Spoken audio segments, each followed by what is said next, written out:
Repent, and thou shalt be saved. Yeah. Yes. Hello, ladies and gentlemen. Welcome, everybody. Welcome to Aletheia Radio's own Off the Books, where you get to enjoy the presence of Sean and I's mug every Wednesday at 8, giving you the Christian perspective on what is going on in the world, what is going on in your heart, and what is going on. Amen. Yeah. Welcome, everybody. Welcome. So, it is so nice to see everyone this week, Good to even see though I you. can't see you. But hopefully you can see us, and we're not drowning you out. Yeah. with Hope everybody had a crazy good audio. 4th. Yes. Happy It's July 4th. 6th. Yeah, so in the news, it was 4th of July. Yeah. What does that mean? Independence. Independence Day. Great time to get calls when you're live on the air. Yeah. I don't know if I said Suki, but it's one of my son's friends. They call me too. Oh, yeah. Well, that's a good thing, though. Yeah, no, it's really good. So 4th of July, Independence Day. Independence Day. And Yeah. what One a great nation time. under God. Indivisible, with liberty and justice for all. Amen. So today's show, we're going to talk about the current events, and then we're going to be getting into expectations, standards, and why on earth are we disappointing ourselves? Yeah. And that has to do with everything. Relationships. Everything, Right? every single relationship you have in life, including your relationship with God. Yeah. So let's talk about some of the unfortunate news that touched down on 4th of July. Obviously, I think everybody knows about the shooting in Illinois that happened at the 4th of July parade. Yeah. Obviously, a very disturbed young man decided to shoot off of a roof into a crowd of people, randomly actually wound up blending into the crowds and trying to escape at that time. But they had gotten enough information about who it might have been, so they were able to apprehend him, which is good. So as of right now, 7 people are deceased and more than 30 are injured after a gunman opened fire at the 4th of July parade in Highland Park. Authorities have arrested 22-year-old, not even going to give him the props. I'm not even going to say his name. It's not even worth it. In connection with the shooting. Brief pursuit ensued before the suspect was arrested, and a child was amongst those hurt and critically injured, authorities say. Pretty sad. Pretty sad stuff. It's, and it's just indicative of the condition in our society right now. Like when you go to Walmart, well, hopefully Walmart still has those shirts, the Y'all Need Jesus shirts. I haven't seen them. I haven't seen them around. I don't know. I haven't seen them. Well, Lord knows they're probably taking them out of everywhere right now anyway. But that's not just a shirt. That's a fact. That's a fact of life. Like, Yeah. it's not just y'all, we need them too. Like everybody needs them. And for this reason, like there's an attack right now on religion in schools, which kind of a nice victory that happened recently about the pastor in prayer. Yeah, he was allowed to pray. Not pastor, the coach. The coach, yeah, he was allowed to pray after the games, which is really awesome. What's up, Joe Smaro? How you doing? What's up, Joe? I think I think that's a big win for the kingdom. I think that's really awesome. We're taking good leaps forward, but at the same time you're going to expect the bad news, and I think that's something that it's not something that we should want to get used to, but we have to have an expectation that things aren't going to always be peaceful and go our way, which is the point of being a Christian. You know what I still love, because I've been my daughter just graduated high school, and my son's still in high school, but all the events that we go to, one thing that's good, I mean, they took prayer out of school, back in the 60s, but one thing that's good is, at least even when you're there, we stand for the Pledge of Allegiance, and we stand for the flag, and the one saying is, like we just said in the beginning, is one nation under God, and putting that relationship in that order is the only way to either, whether it's run a country or have a relationship, which we're going to talk about, is to put it in that order, under God. Yeah, and you have to. It's like you find out a lot about like some of the terminology we use when it comes to like societal standards and how different it is than some of the language that we speak as Christians. Like we say things like, we are this in Christ. We are able to do this through Christ, because it all has to be channeled through that lens. Because if we did it through ourselves, we would end up with more of these news stories than I'd like to admit. Right. And it's refreshing to me to see that we still have that because the way things seem to be going, we won't have that, and people have a problem with having one nation under God. But like we know as Christians that order in relationship is what keeps the relationship together. So I believe if our nation removes God from being the forefront, the head of this nation, then we're going in the wrong direction. Yeah, expect it to go south when the source of your standard disappears, because then you can make up the rules as you go, which as far as like a governmental standpoint goes, which is important why you have the Constitution, for example.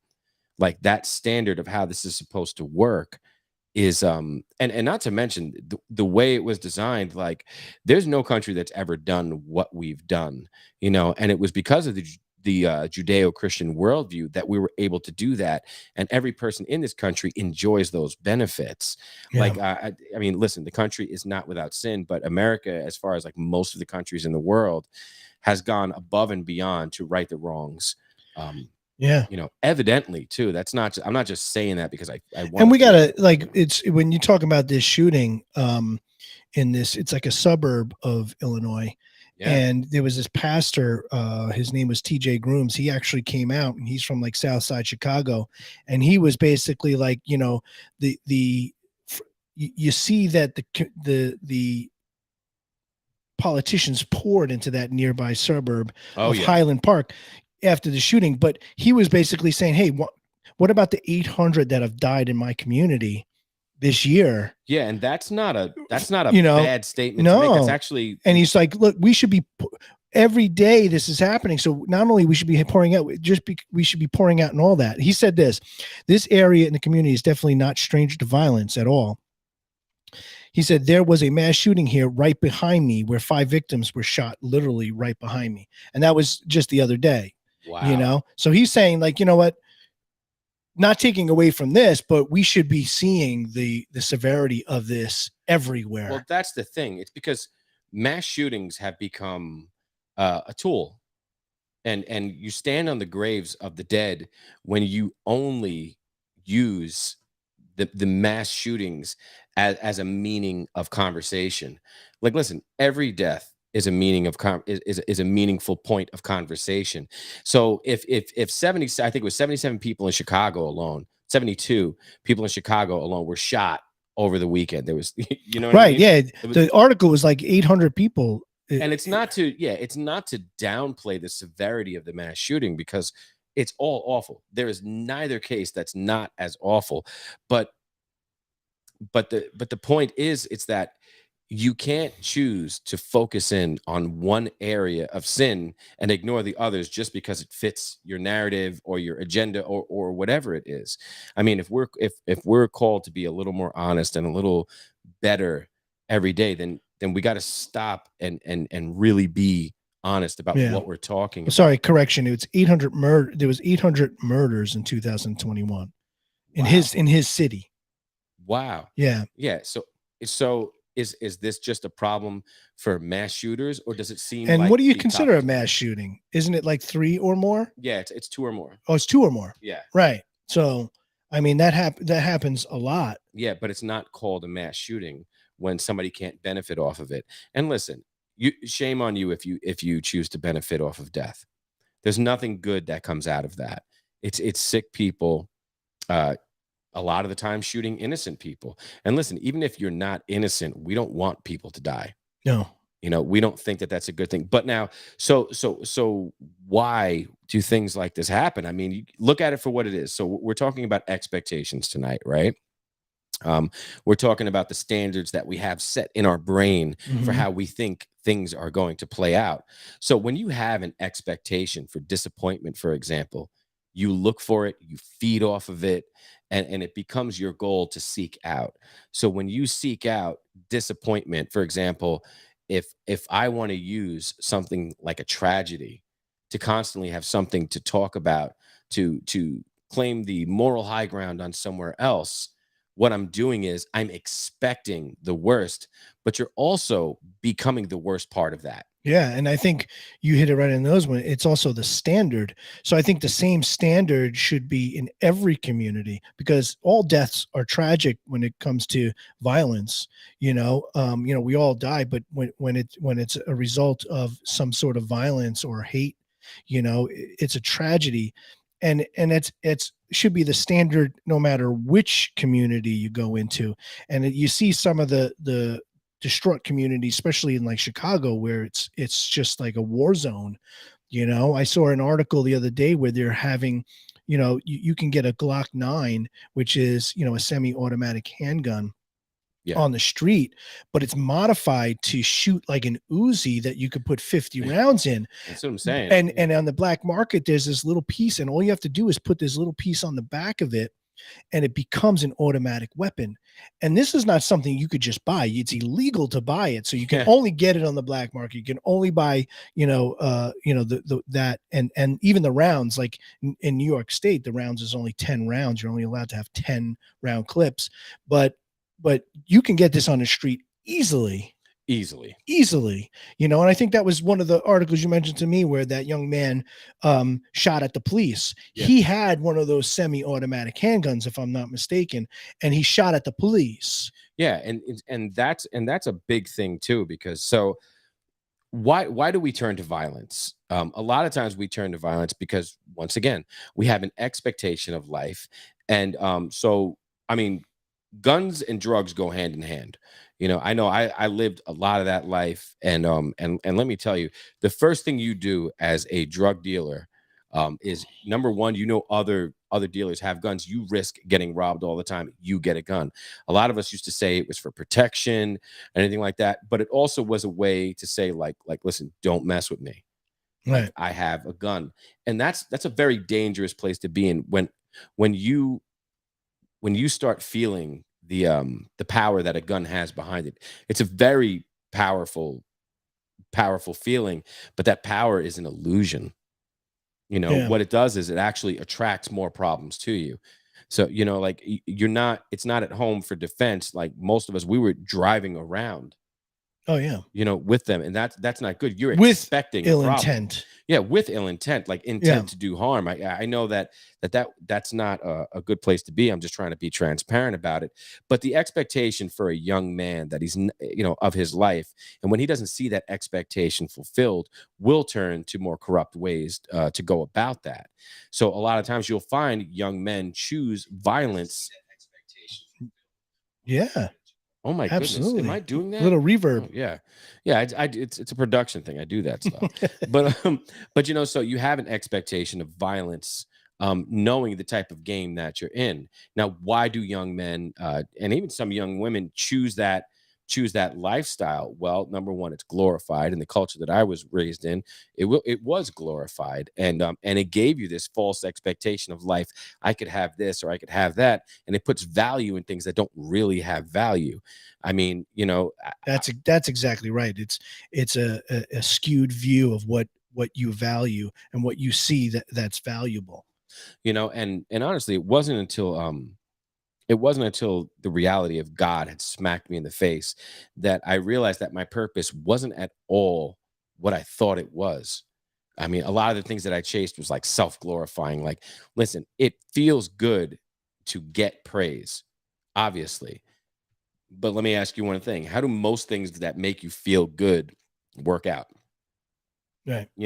They're usually temporary, and they're usually not things of God. And what are the things of God? The things of God bring you things that are long lasting, things that are not temporary.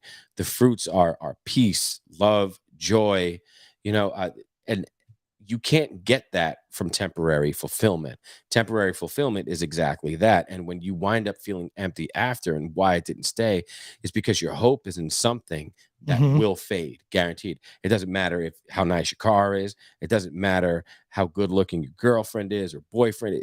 None of that stuff matters, because they and things will come and go. There's that song, that Sunscreen song. He says it doesn't matter if you have a wealthy spouse or a Oh yeah, wealthy yeah. bank account. You'll never know No, when one of them will run out. Right, You right. know, it's This very is true.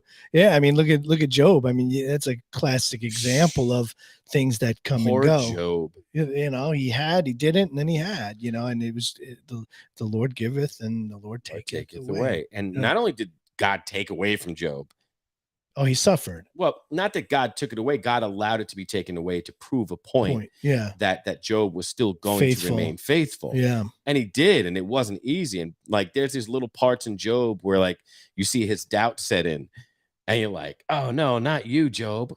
How long would you have made it? right. That's what I'm saying. When people start complaining about stuff, you're like, really? Go speak to Job. And this boy is like, yo, Job, man, what did you do to upset God? Right. Because we've been here for 7 days, man. You ain't getting any better. Yeah. You really look bad, Job. You look bad. Right. You know, Job, you look terrible. You should Yeah. probably see a doctor. No, but that's it. So what does God promise us? We'll talk about that. And then we'll talk about how you actually recognize the fulfillment of these promises in your life. Because I had a conversation with someone earlier today, and they were talking about that they know someone that doesn't necessarily believe in God, but yet made a statement enough to say that if he showed me he was real, I would be in 100%. Thomas. Yeah. Yeah. Just like Thomas. Exactly. You know, so we got a couple of things here that some of my favorite ones. I'm going to skip right to Philippians, but Paul writes in Philippians to the saints of Philippi. Some of the cities like really rough.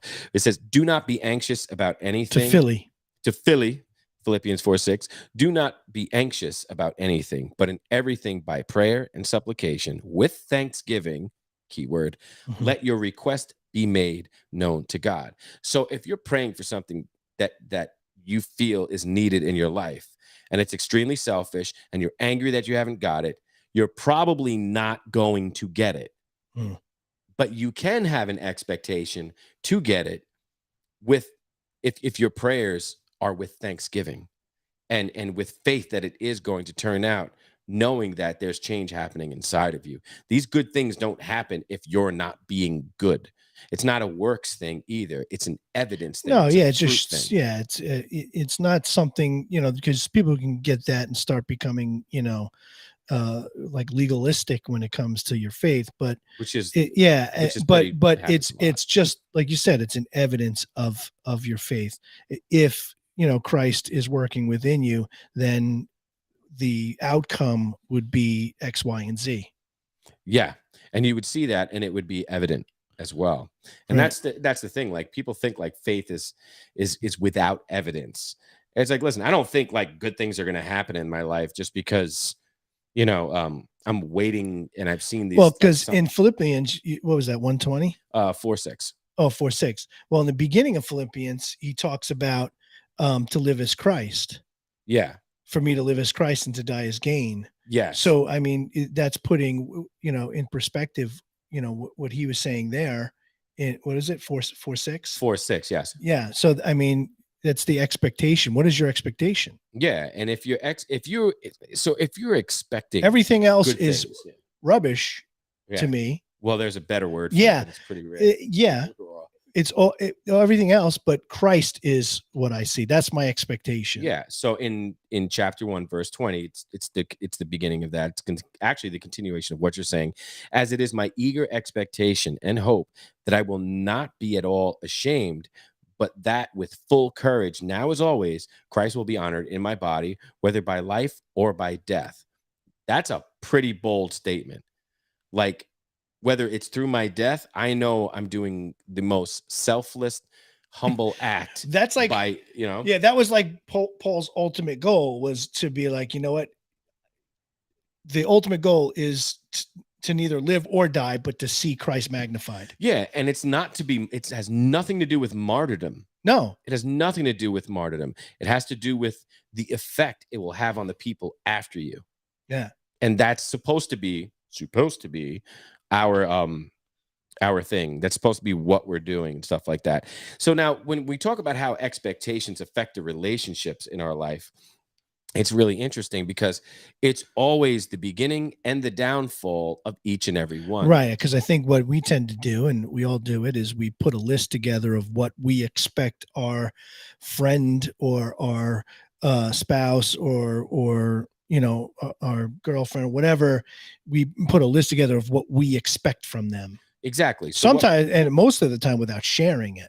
Well, that's one of the biggest things. So Yeah. we'll talk to the younger people first, and then we'll go to the. So when you're younger, and a lot of these things are new, which they're supposed to remain new, which is the whole point.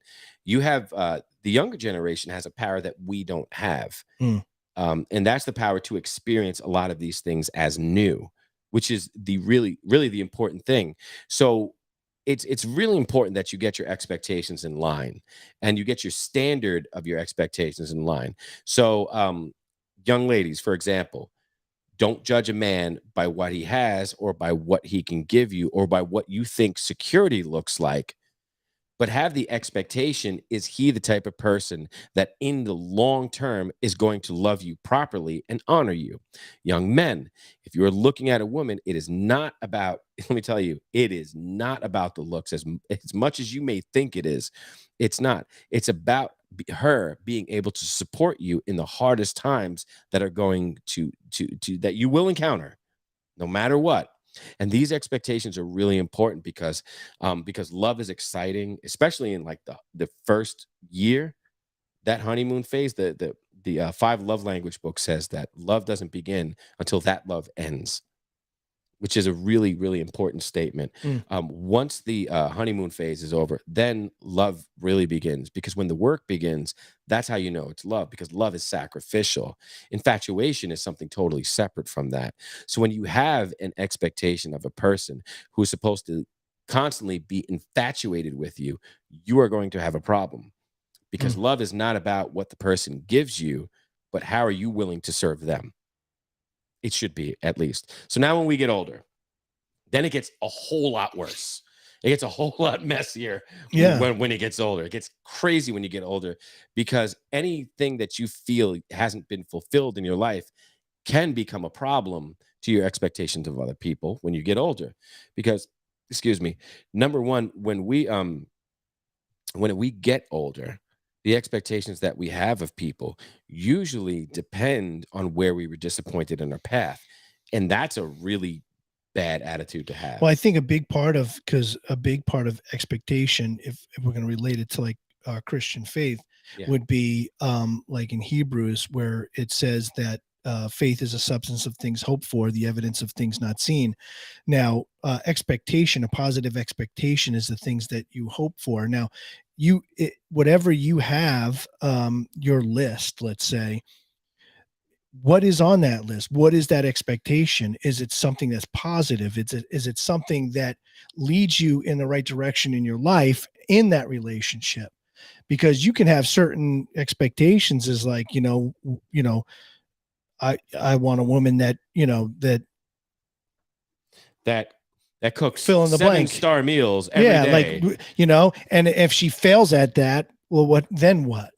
Yeah. And that's the whole thing, because we are going to fail each other. And that's kind of the part. Now, having expectation, for example, in Hebrews, like, so having the expectation that God is going to move, that things are going to happen, is like also like use the word expectation and say, instead of expectation, because that's say hope. Like my hope is, yes, it's the same word, like similar. It's like, well, my expectation is actually not, well, it kind of similar, is. Yeah, because your similar. hope, your hope is in this. That's why our hope is in that. Yes, that. Okay. So you take an expectation, you'd be like, you know what? This is my expectation of this happening. When you put it as like, you know what? I hope that this. Or what about this? What about if we don't use hope and we say like, okay, I expect God is going to move, not because I'm hoping he's going to move. I know it's already been done because I believe in him to do it. So if you expect in your earthly relationships, for example, if you say, I expect this person at some point is going to fail me, that's a very reasonable expectation, Well, because that yeah. person will at some point. And if you are constantly reminded that other people's failures towards you are no different than your failures towards them, you can have a reasonable expectation and a reasonable standard for how that relationship is going to form itself over time, because forgiveness comes into play. And that is, I think, one of the main reasons what Right. And I think expectation is more of like a final. It's kind of like saying you're going to try.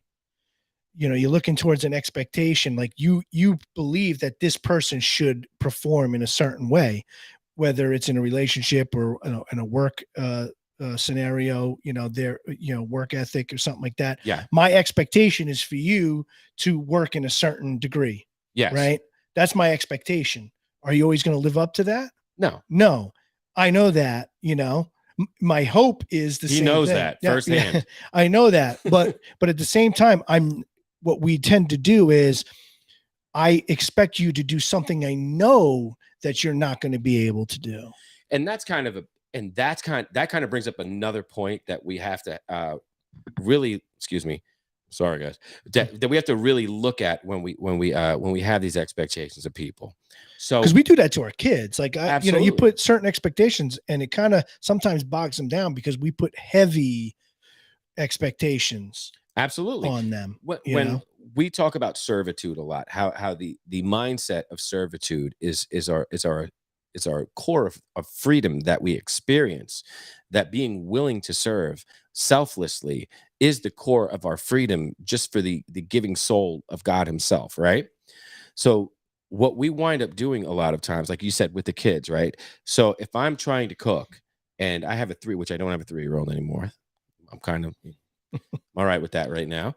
But like, not really. If I had no, I do. I miss the babies. I miss the young ones right now. It's so much fun. Yeah. But if I have a young child and I'm trying to cook and get things done, things that I have to do during the day, and that child is interrupting me, I get mad because that child is taking me from my sin. And my sin is my itinerary, whatever I have in front of me that I think I need to do. But what I need to do is raise that child, is serve that child. And I've made that mistake. Yeah. And so what I should be doing is just managing both. I shouldn't say this child getting upset, this child is taking me away from cooking, this child is taking me away from cleaning. These are all my duties. I have to perform them all day. And my expectation of my day should not be based around what I feel I have to do, but what I'm called to do. And that's the most important thing. Right. I feel. Right. And then I think what we do, as we know as Christians, is we need to search what God's expectation is of us. Yes. What is, as his people, what does he expect from us? Well, and that's the thing. We get so consumed with our expectations of our life that we forget about the expectations that God has on us. And that's not good either, because his expectations are not Joe actually wrote a good thing about this. His promises are to strengthen you. God's promises to give you rest.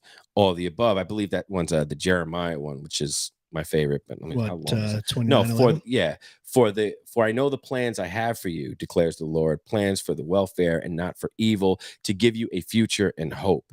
Yeah. Like these are his expectations. His expectations for us are, believe in me, trust me, and I got you. Don't worry about that. But we're like, wait a minute. I got stuff to do. Oh, God, just give me a minute. Let me work this out. He's like, no, like that's what I've been trying to tell you. Stop trying to work that out. Let me work it out and just trust me on this. And wait on it. Yeah. So how does a non-believer process that statement? Well, what we wind up doing is we do things that lead to frustration, confusion, and anger, which trigger depression and stress, and you get all anxious about life, when really is if we just followed what his teachings are trying to tell us, things would go a lot smoother. I guarantee anybody right now, if you're not a believer and you picked up a Bible and you said, all right, I want my life to be a little bit more peaceful, just follow it, read it, study it, I guarantee your life will get better. And I'm not just saying that just because I believe it. No. Try it without believing. Well, that's because the word is living. It is, absolutely. And it changes lives. And I think as far as expectations go and God's concerned, even in that verse you just read, it says, I know the plans I have for you. He knows the plans And that we he has for don't. me. You know, yeah. And it says we can plan our ways, but God will direct our path. So no matter what we do, God has an ultimate purpose for us.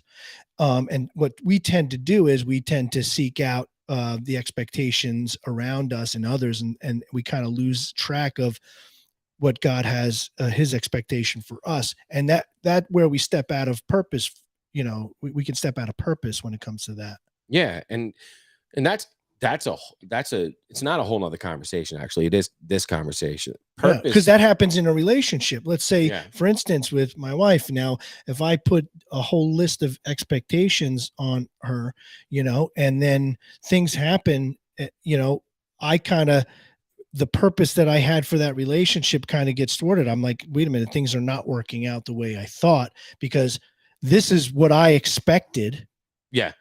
and it's not happening. Yeah. And so now that's an interesting point, because this is something I like to call piggybacking expectations. So have you ever been in a situation with anybody, a significant other, coworker, anything like that, and you think that they're expecting you to do? My wife's the queen of this. She's so good at this. It's Be careful hysterical. now. I know, like, watch what you're saying, man. She might be watching. But like, she's so good at this. She'll say stuff like, I didn't tell you to do that. And I'm like, but I wanted you to do it. She's like, did you? I wanted to do it. She's like, did you? Because what we do is like, if I think my significant other, my coworker, my friend is expecting something of me and I don't fulfill that off the bat, I'm thinking like, oh no, this isn't good, because now they're going to be disappointed. Meanwhile, they're not even thinking about it that hard. But in my mind, Yeah, that's your own expectation. I've got an expectation of an expectation that I have to live up to. Do you know how insane that is? Yeah. We do that all the time too. So when you piggyback another person's expectation, be very careful, because what winds up happening 99.9% of the times is it's really not that serious, and you're making it serious, thinking that the other person's really serious about it. But it's really not that true. And that goes back to what I said, like the second show. It's like, I don't care what other people think about me. I care about what I think they think about me. And that's where we run into problems. You think? You think? That's a problem. Sometimes I don't think. I just start thinking that I think, and I don't actually really think. Right. You know, but that's something that's a very dangerous practice to have in our Yeah, and life. I think we what we need to do is we need to stay away from what we think our expectation should be on a certain relationship, and we should just focus on you know, developing that relationship without any. You can have an expectation, of course, of that where you get into standards, let's say, right? So now that with the way standards work with expectation, we have a certain way, a certain standard that we live by, right? Our morals, our convictions, things like that. Now that should be the forefront of an expectation. It should be, yes. You know, this way it's not my expectation anymore of what I see a relationship should go. It's the standards on which I know that God would see a relationship and how he sees relationships. So then I won't be disappointed in that. Yeah. And that's the most important thing. Like, if you actually read the Bible, you're going to see a lot of verses about the human condition, about our heart, and how deceitful our heart can be. And it's not because you have intent to be evil towards people, or do we? I don't know. But yeah, we do. Sometimes we do, especially when you drive on the LIE. I mean, I have evil intent all the time. I'm like, I got to pray that away, because I will road rage. If let me tell you something. If not for the Bible, my wife will tell you. She's like, you got to take it easy. Like, that's a very bad practice to have. But that's a very important thing. What the Bible says about your expectations of other people is have little to none. You know, but also remember that you shatter other people's expectations of you all the time. Yeah. But even if they carry judgment on you, it doesn't mean it's right to carry judgment. You know what I think is real important too? I think that in a relationship, if you're involved in any relationship, whether it's a friend or anything, if it's continually destroying your peace, you need to reevaluate it. Yeah. Choosing relationships, choosing your relationship, and it's important because I know like some issues going on even with my kids and having relationships and growing up, and even personally, like when you have a relationship that someone is continually Jerry Springerish. Well, not even just Jerry Springer, but in each way trying to divert your peace inside of you, like take and that, and you try, but that if it's a constant draining, if it's a constant draining, you need to reevaluate the relationship. Now you seek for them, you have a conversation with them, but I think that ultimately you need to, and the Bible teaches that you need to surround yourself with those that are going to uplift you, encourage you, love on you, and continue. You're not always going to get it, and you're going to run into, because we're creatures, natural creatures, and our flesh gets in the way most of the time. Yeah. But I think that there's certain people that happen to be in your lives, and you got to have a faith that God will work that out. You don't have to try to restore that relationship continually. Trust in God, step away. Sometimes it's better to step away from that relationship and say, you know what? Well, I need to take some time, especially in a friendship, I need to take some time. I need to reevaluate this. I need to see what God has for me. Yeah. And that's an important thing. That's called giving it to God. Understand that you can't control the outcome of that relationship. You can only influence people by your good practice. Yeah. My wife posted something this week. It was pretty interesting. She put whatever is stealing your peace and rocking your boat, whatever is taking your smile away, reach down, pick it up, and throw it overboard. That's pretty good. I think we should all take that advice. I thought she posted something about like your tacos. No, I don't do tacos anymore. Oh, we talked about being uncomfortable and put in situations, whether it's mentally, physically, or spiritually, it's just getting in some place that you're uncomfortable with being. And for me, food is my comfort zone. I love food, and especially the bad, like the fatty part of the chicken, the grizzle of the meat, he sucks that stuff down. It's the gross. Skin, like I love that stuff. So for the past, and I'm put out there, I weighed almost 220, and the past week when we said that, my thing was like, you know what? All I'm going to do is eat vegetables, lean meats, no carbs, no sugars, no nothing, no sweets, nothing. And I did it for 10 days and I lost 7 pounds. That's incredible. I haven't weighed myself. And it actually, I thought it was going to be a lot more uncomfortable to do. I mean, it's a little more work because you got to put a little more thought into what you're eating. Yeah. But it really wasn't that bad. Because you have an expectation of the outcome. Right. But now, and you realize that this is one expectation that you can actually have control over. And that's the important thing. Like having expectations in other people that are really high and setting standards for people that you choose to allow into your life can be really difficult. That's why controlling the expectations you have over your own existence are way more important. The things that you can control, focusing on the things you can control and letting go of the things you can't. So what are those things? What are a few things that you can control? Okay, you can control the type of people you allow in your life. Right.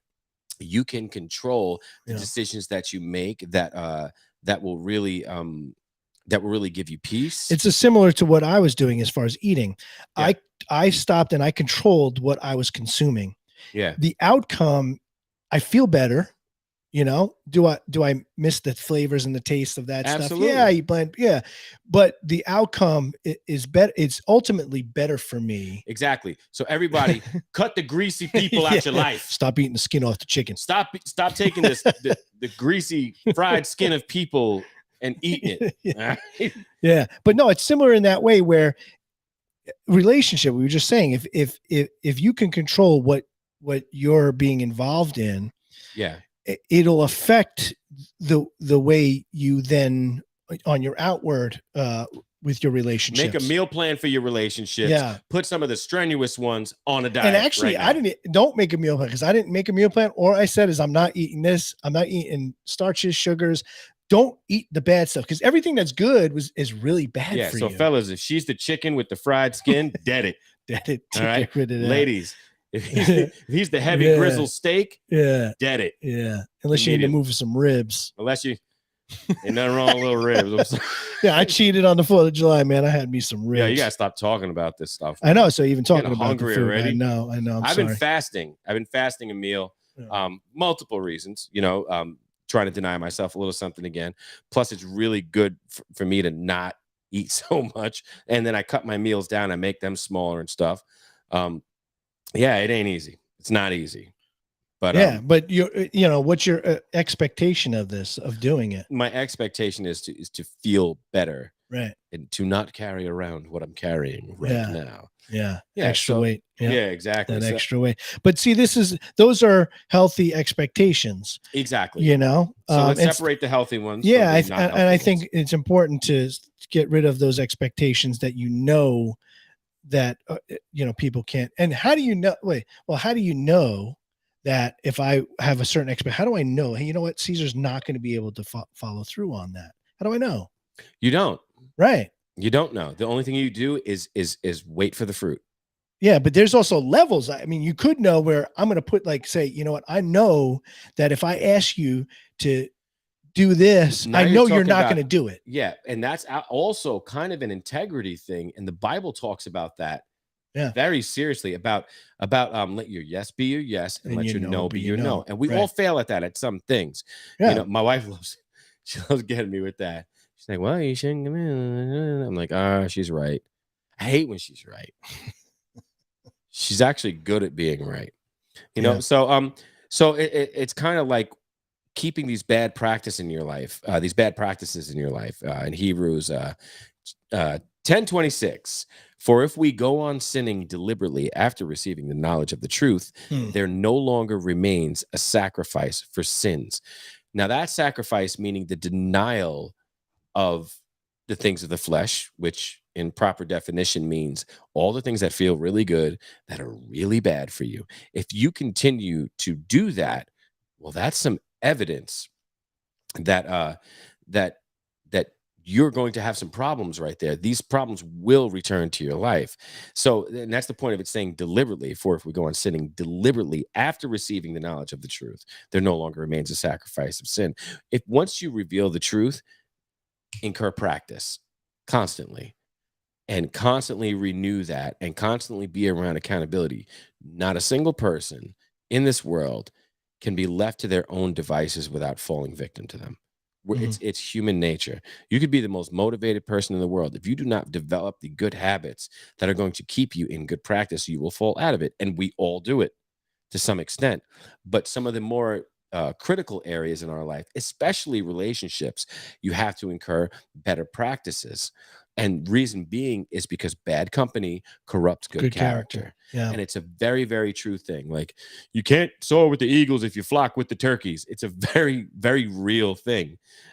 There's no way you are going to have benefit of truth in your life if you're constantly living the lie that these things are good for you and they're not. Yeah. I think before you start putting those expectations on your relationship, which we all do, we should understand what our standard of that relationship is. What is our standard? What do we stand on? What do we believe in? What do we say first? And then say, all right, then out of that, I have an expectation of, you know what, I think in our relationship, we should seek God more. In our relationship, we should, put things to bed when things happen, like, in 1 Corinthians 13, what love is, it doesn't keep track of the wrongs. It doesn't do that. Yeah. You're like, that should be like your standard. So that then you have an expectation of, hey, you know what, when we get into arguments or if we have a disagreement, I expect that we can put this behind us. And that would be the right way to go about it. So one thing that's really interesting, Luke chapter 3, verse 15. As the people were in expectation and were questioning in their hearts concerning John, whether he might be the Christ. And then it goes on. But think about that. they're like saying, oh, now the Christ, meaning the Messiah, the anointed one, the one that's supposed to come back and free the Jews from the tyranny of Rome and all this stuff. They're like, there's this whole group following, about to follow Jesus, but they're also looking at John the Baptist, and they're like, well, they're expecting this Messiah to be bold and outspoken, and even like John expected him to bring the well, they tunic, expected a king to come rule. fork, the fire. He's going to baptize you with fire. Even John was wrong about what Jesus was going to do. Yeah, John's like, okay, is he making them all pay? He's like, the blind will see, the lame will be healed. Yeah. He's like, thanks, John. And John's like, wait a minute. Okay, you're healing people. That's all fine, but you're not making them pay, because for thousands of years, the Jews had this vision of the Messiah being this earthly king that was going to take away. And that expectation blurred their vision of who he really, what his actual purpose was to come now, and that was to die on the cross. And God, knowing that, knew that this was the only way it was going to happen. Right, because the Jewish heritage believed that the Messiah was going to come and free them from by their the own Romans. And we do this too. Yeah. By our own definitions of what we think the Bible is trying to say. Yeah. That's why studying the Bible is important. You could read the Bible, you could read them as stories, and you could take away a lot from it. But to actually read the proper narrative of the Bible takes study. It has to be done over and over and over again, and you'll find new things all the time. And sitting under good teaching as well. And that's important. And how do you define that good teaching? Well, the evidence of the fruit in their lives. Yeah. That's and then being like a Berean and going back and reading it for yourself. Keep going back, and so which is kind of the point. So First Corinthians, he says, be imitators of me as I am of Christ. This is Paul. Now I commend you because you remember me in everything and maintain the traditions, even as I delivered them to you. But I want you to understand that the head of every man is Christ, and the head of a wife is her husband. It's the order. And and the head of Christ is God. So the whole point that he says in the beginning, be imitators of me as I am of Christ. He's not saying, look at me, do as I do because I'm Paul and I'm perfect. He says, no, look at me as I do because I do what he does. Right. And so the expectation you can have of a person, if they're Christ-like, is they're going to fulfill those things, and integrity is really going to be part of their character. Yeah, he's just putting up the example of himself. Yes. The example is to imitate Christ. Yes. That's the ultimate expectation. I mean, that's one of God's expectation is even Christ. He says, me and the Father of one, and his prayer to us was that we would be one like he and the Father were one. And I think what Paul is talking about there in 1 Corinthians is he's saying that God's ultimate expectation of us is to look more like his son. And once again, that should be the point. And what does it mean to look like that? Which is super, super important. And what that means is to be as integral of a person as you can. Yeah. And so what is integrity? So integrity is the makeup of something. Like, what is your makeup? The integrity of steel, if it's put in the fire and purified and put under pressure, becomes stronger, more rigid, and able to endure more, which is why you hear a lot about the refining fire in the Bible, and about what makes a person of integrity a biblically sound person. Yeah. So what are some examples of integrity in the Bible? Proverbs 28:6, better the poor who walk is blameless than the rich whose ways are perverse. So so better have nothing and have a moral standard than have everything and truly have nothing morally, nothing that really benefits anybody else, anything that's selfless. Keeping a clear conscience, so those who speak maliciously against your good behavior in Christ may be ashamed of their slander. So First Peter, forget about it. We could spend all day in that book. So what does it mean to be integral, and for people to have a reasonable expectation of you? There are expectations you should have to live up to. Like, my expectation of my wife is be faithful. Yeah. Yeah. I mean, I think a big part of what you're talking about with the integrity is if we are to be imitators of Christ, if we are to be Christians that walk in that way, then what people see us do, I mean, that's what represents. And I say this over and over again, like I say this to my kids, and when you're out in the world, you represent me. So whatever Yes. you do is gonna people are gonna say, who's this kid's father, who's this Yeah. kid's mother. We do the same thing. Like if we are proclaiming Christ, we're going around, hallelujahs, amen, God is good.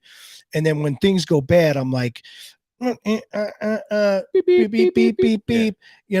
beep, and I don't handle myself well. And we're all gonna mess up. I do. Yeah, We all do absolutely. it. We all But at mess the up. same time, it's then okay, do I then turn and say, hey, you know what? I shouldn't have said that. Or do I repent? I made a mistake, because that's who that person is, but in Christ, that's not who I strive to be. That's not who exactly. That's Yeah. not who I strive to be. I'm not who Yeah. I am yesterday. That's 2 Corinthians chapter 8, verse 21. For we are taking pains to do what is right, not only in the eyes of the Lord, but also in the eyes of man. Yeah. Why is that?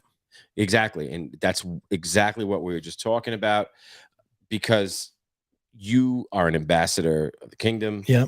So please try your best to act like one.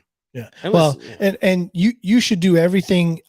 It says do everything unto the Lord, so no matter what you do, eat, drink, whatever it is, do it unto the Lord.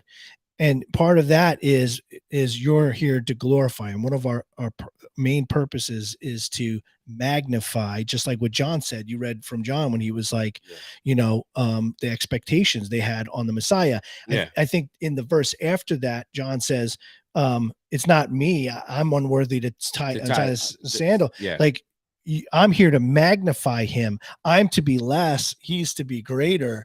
So that's our goal. Our goal is not, hey, you know what? That's why the Bible says when you do something good, don't let the left hand know what the right hand is doing, because then your pride gets in the way. It's like, look what I'm doing. No, I don't want to know what I'm doing. God is going to do the work. I'm just glad I could be a part of that. And then he gets the glory. Yeah. And on an encouraging note, what that means is that sometimes the expectations you have on yourself are actually lower than you think. Yeah. Because when you look at the expectation, well, you can't look at it, but understand that God's expectations of you, due to the potential that is inside of you, is way beyond what you think you can do. I guarantee every single person who hears this word is capable of doing 50 to 200% more of what you think you can do. If you I thought you were going to say 200 push-ups. I'm like, it's gonna be 50 to 200 push-ups more every hour. No, but you could. I mean, like, let me tell you, man, like, our expectations of ourselves are actually way lower than the expectations we have of other people. And God's expectations of us is so great. And if you could only just grasp a piece of what he's trying to tell you, you'd see that. Yeah. And that's the end of our show. Now, no, we're almost there, but really, take that into consideration. Yeah. What our expectations are can be used for the better parts of us, but it could also be the destruction of us. So the key to it is balance. And what the Bible is trying to tell us is to leave the standard of how we balance that in the book, and out of our heads. So here's a good expectation. Do not be conformed any longer to the pattern of this world, but be transformed by the renewing of your mind. Then you will be able to test and approve what God's will is for you. And that his good and pleasing and perfect will. And you will be able to see the evidence of it if you do that. And listen, if you're a person who doesn't believe, try it. Just try it. Because in order to have a good life, you actually have to start being good. Yeah. Sometimes we got to understand that God is more interested in anything else than building your character. Who you are, because what happens is when your character starts changing, it becomes the character of Christ, his son. Absolutely. As your child would become the character of you, whether you like it or not. And our characters, they show through our children. So why wouldn't the father of all creation want you to better your character in reflection of him. Yeah. So it says in Ephesians 5:1-2, it says, be imitators of God. Therefore, as dearly loved children, and live the life of love, just as Christ loved us and gave himself up as a fragrant offering and sacrifice to God. Now, this is one thing I mentioned, and I say this a lot to some of my friends and things like that, is what do you smell like? What fragrance are you giving off? Is it love? Is it hate? Is it anger? Is it pride? Is it envy? Sweat and dirt? Sometimes it's just smelly garlic, fish smell. It's usually with him garlic. There's always a little garlic. But what do you smell like? Are you giving off a fragrance that would be glorifying to God? Yeah, and that's a thing. Like and the Old Testament talks about the scent of sacrifice, the burning sacrifice pleasing to. I always thought of barbecue. Oh, like always. that burning smell of that's, God was pleased with the aromas of the burning, the fat entrails and everything, because it just smelled good. I would have been after that. It smelled so good. After the sacrifice, I'd have been that guy like, oh, you're going to eat that? Like, is that done? Is he had enough? That wasn't sacrificed to idols, was it? That wasn't no Baal sacrifice. You ain't sacrificed that to Kim Kardashian, did you? Oh, man. Love it, know? bro. I love it. It's like that sacrifice. That's good. I'll take that lamb chop now. It's a little. I'll scrape the top off, but don't scrape the top of your relationships in your life. Yes, be proud. Be proud of them. All right, so all right, people. Remember, keep your expectations on a leash. Yeah. Keep your hope in God. Yeah, amen. And keep your Facebook tuned in to Late to Your Radios off. And when you leave the house, smell good. Smell good. Don't smell like garlic and fish. What's wrong with you? Yeah. Next week, what are we going to talk about next week? It was what was that? What were we talking about? We were talking about. So hold on, let me pull it up because I can't remember this stuff. I can't remember. In the old age, you start forgetting things. But next week we're going to be talking about. We're going to be talking about under the influence. Yes. Media and entertainment. Yeah. What are you influenced by? Yeah. So, all right, guys. Until next week. Next week. Love you. We'll see you next week. I'm going to go shut it down. All right. See you next week.